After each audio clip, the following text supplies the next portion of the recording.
from your own perspective, we talk about women founders and women entrepreneurs.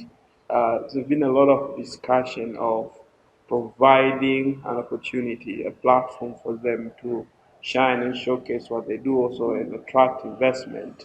But it is a very fine line about saying we need to empower women entrepreneurs by creating a platform for them to excel and um, just getting any woman involved just because they're women. Yeah, I don't know if you get what I'm trying to I say. hear you very well. So this is a very complex Yes, situation. situation, Yes. especially when it comes to fundraising.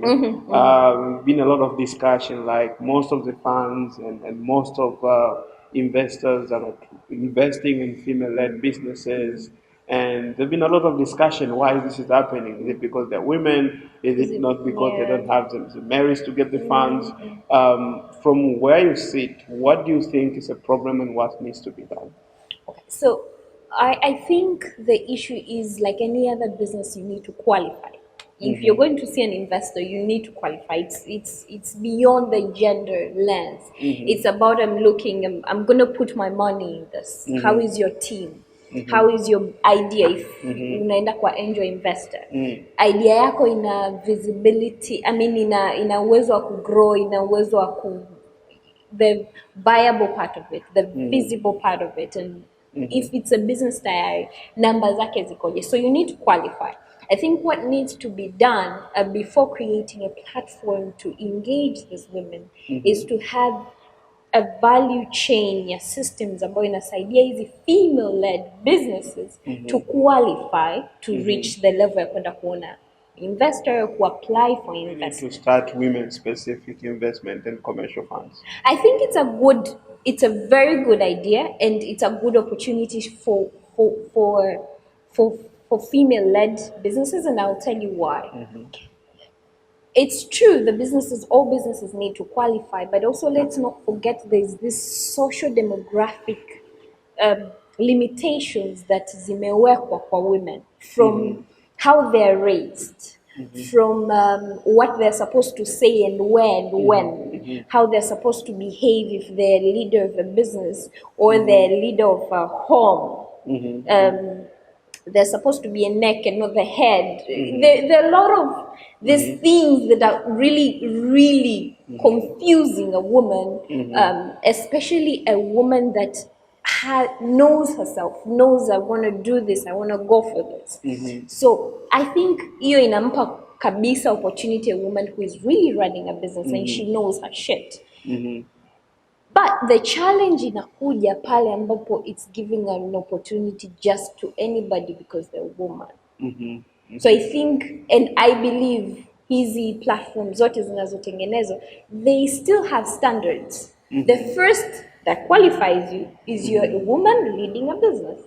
But then after that, unaweza sasa kujudge ile business in terms of qualifications and characteristics of a business. So I still believe there's definitely a need because you can't run a community if one side is left behind. What do you think are the most practical steps, not as a government, not as a big organization, but as a community, as a society, we need to take to empower more women to start their own businesses? Because it starts with our culture, and culture is strategy for breakfast. We can set up very good plans, but as you say, since it's not from home, these young ladies are not built to become those powerful iron women to build their startup from the scratch, build successful business out of it.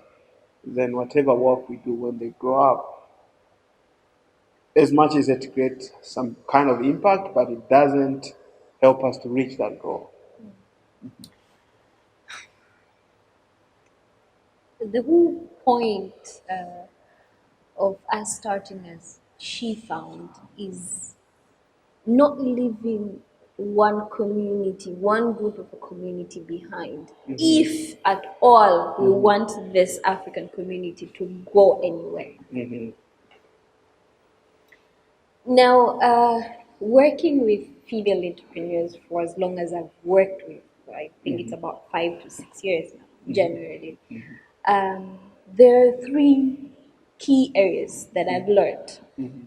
There's the personal part of the woman, where you need to deal with her confidence, her understanding, her perspective, really deal with her mindset.